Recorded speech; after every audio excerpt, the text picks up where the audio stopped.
Lam të mirë, tensioni lartë. Kjo recet I ka lënë edhe mjekët gojapur, ja si ta përdorni. Tensioni I lartë I gjakut është një problem shumë I përhapur shëndetësor.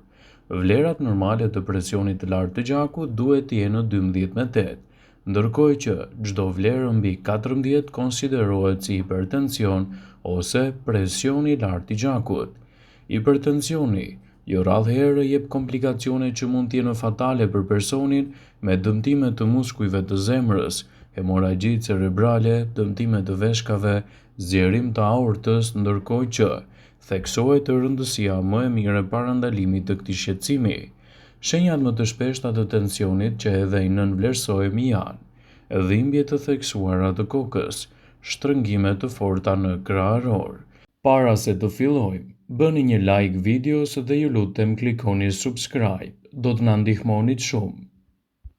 Që mund të shoqërohen gjithashtu edhe me mbirje të krahëve që mund të shkaktojnë ndjesi të vjedhave, skuqje të fytyrës, afshe të nxehta, dhimbje në gjoks që mund të ngatrohen edhe me sëmundje të tjera të arterieve koronare.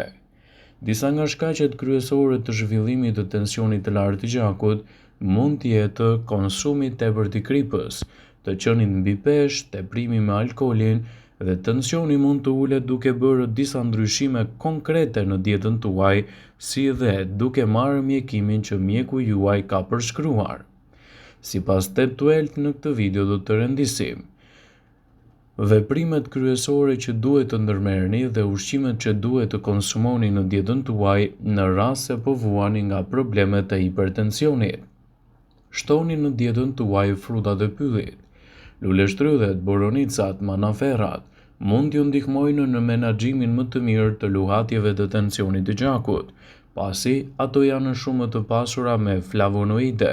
Këto substanca do të relaksojnë enët tuaja të gjakut dhe do të përmirësojnë qarkullimin e tij. Një tjetër produkt shumë I rëndësishëm që mund të shtohet në dietën tuaj është edhe avokado. Një zgjedhje e mirë për luftën kundër problemeve të tensionit. Avokado është e pasur me kalium, një mineral kyç, që ndihmon veshkat të filtrojnë lëngjet nga gjaku duke ulur kështu edhe presionin e gjakut. Në dietën tuaj gjithashtu mund të shtoni selino. Selinoja përmban kimikate ftalate që mund të relaksojnë muret e arterieve dhe të përmirësojnë gjithashtu gjendjen tuaj më të mirë. Ekspertët tregojnë se përfshirja e këtyre produkteve në dietën tuaj do të jetë një element pozitiv në menaxhimin e këtyre komplikacioneve. Koriandër është një tjetër produkt shumë I rëndësishëm që mund të shtohet fare lehtë në dietën tuaj për të menaxhuar më mirë luhatjet e presionit të lartë të gjakut. Kjo erëzë ndihmon në uljen e niveleve të tensionit. Ajo ka veti të mira diuretike në trup, prandaj mund të ndihmojë edhe njerëzit që vuajnë nga presioni I lartë I gjakut. Kale dhe ushqime të tjera jeshile janë një ndihmë shumë e mirë në rastin tuaj kundër problemeve të hipertensionit. Jeshilliqet rrisin nivelin e magnezit duke ndihmuar kështu në luftën kundër tensionit të lartë të gjakut.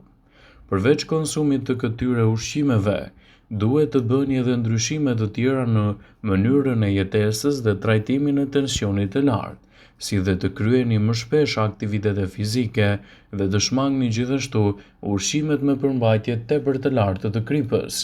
Duke ndjekur këto rregulla, do ta keni më të lehtë të përmirësoni shëndetin tuaj dhe të mbani larg gjithashtu problemet që shkakton hipertensioni. Tensioni I lartë I gjakut I pakontrolluar mund të çojë në rreziqe serioze, siç mund të jetë goditja në tru, ataku në zemër, madje edhe humbjen e jetës. Megjithatë, mundet që shëndetin ta mbani nën kontroll edhe përmes dietës së duhur ushqyese. Duke menaxhuar më mirë dietën tuaj, do ta keni më të lehtë të menaxhoni edhe komplikacionet që shkakton hipertensioni në organizëm.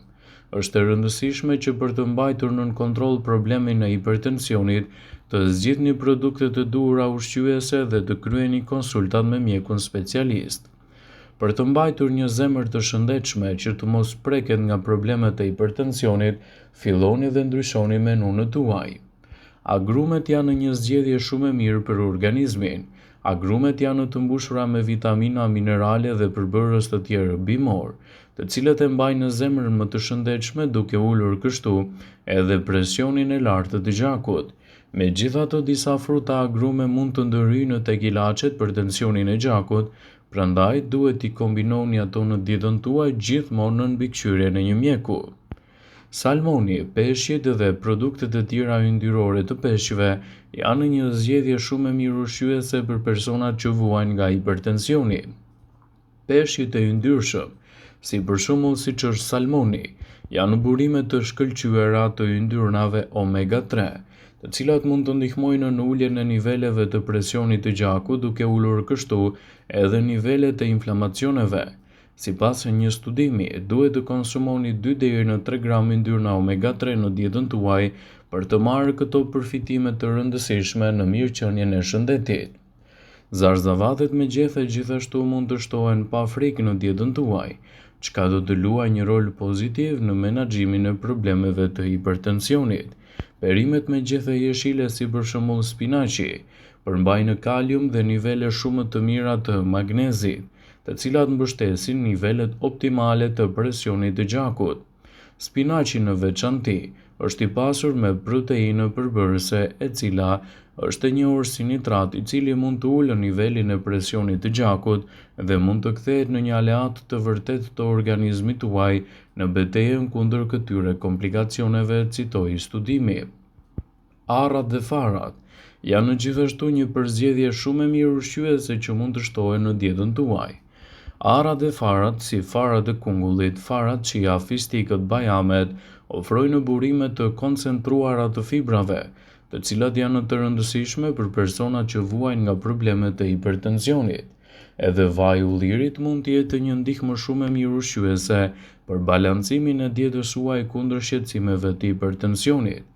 Vaji i ullirit mund të ndihmojë në uljen e niveleve të presionit të gjakut dhe në uljen gjithashtu të faktorëve të riskut të sëmundjeve në zemër. Vaji i ullirit është i pasur me yndyrna omega 3, polifenole antioksidant, të cilat mund të jenë shumë të dobishëm për një dietë që synon të ulë nivelin e tensionit të gjakut. Edhe veza, përsa kohë konsumohet në formën e saj të zier, mund të jetë një alternativë shumë e çmuar në rastin tuaj. Vezët janë ushqime të pasura me lëndë ushqyese që ndihmojnë në menaxhimin e tensionit të gjakut. Sipas studimeve, konsumi i vezëve mund të ndihmojë në reduktimin e hipertensionit dhe konsumi i tyre me maturinë në dietën tuaj mund të jetë një zgjedhje shumë e mirë përsa kohë konsumohet në formën e saj të zier. Vezët gjithashtu mund të kombinohen edhe me produkte të tjera. Një tjetër produkt shumë i rëndësishëm për dietën për personat që vuajnë nga hipertensioni është edhe hudhra. Hudhra do të ofrojë formën e saj të elementeve të papërpunuar, të cilët do të japin rezultate fantastike kundër problemeve të hipertensionit. Për sa kohë hudhra konsumohet e coptëzuar dhe e papërpunuar, ajo mund t'i lëshojë elementet të alicinës që përmban dhe të lehtësojë gjithashtu edhe komplikacionet të organizmit tuaj. Ekspertët thonë se përfshirja e dietës së duhur në dietën tuaj në kombinim gjithashtu me aktivitetin fizik dhe me medikamentet që ka përshkruar mjeku mund të jenë një ndihmë shumë e mirë për menaxhimin e këtyre komplikacioneve dhe rritjen e përfitimeve të organizmit. Përveç ushqimeve që duhet t'i shtoni në dietën tuaj, ka edhe një listë të gjatë me ushqime, të cilat duhet t'i mbani sa më larg nga dieta juaj, jo vetëm kur vuani nga hipertensioni, por edhe t'i zëvendësoni ato me produkte sa më natyrale. Mishi i kuq me shumë yndyrë mund të jetë një dëmtues i vërtet i shëndetit tuaj dhe të shkaktojë edhe komplikacione me tensionin. Nëse vuani nga hipertensioni, reduktoni edhe konsumin e turshive të përgatitura në mënyrë të procesuar, sidomos ato të marra nga marketet. Sheqernat e tepërta, përdorimi i tepërt i kripës, gjithashtu edhe konsumi i alkoolit janë të dëmshme për shëndetin tuaj, citon 1 Million Health Tips. Është e rëndësishme që për çdo produkt që shtoni në dietën tuaj të konsultoheni me mjekun specialist. Vëmendje. Ju bëjmë me dije se informacionet në këtë video kanë për qëllim që të plotësojnë, të mos zëvendësojë në këshillat e mjekut tuaj ose të ofruesit të kujdesit tuaj shëndetësor, dhe nuk ka në përqëllim që të mbulojnë në të gjitha përdorimet e mundshme, masat paraprake, ndërveprimet ose dhe efektet e tyre negative për shëndetin tuaj. Pasi ta dëgjonit këtë video, do ju ftoja t'i bënit like dhe ta shpërndanit atë në profilin tuaj në mënyrë që të informohen dhe miqtë e tu.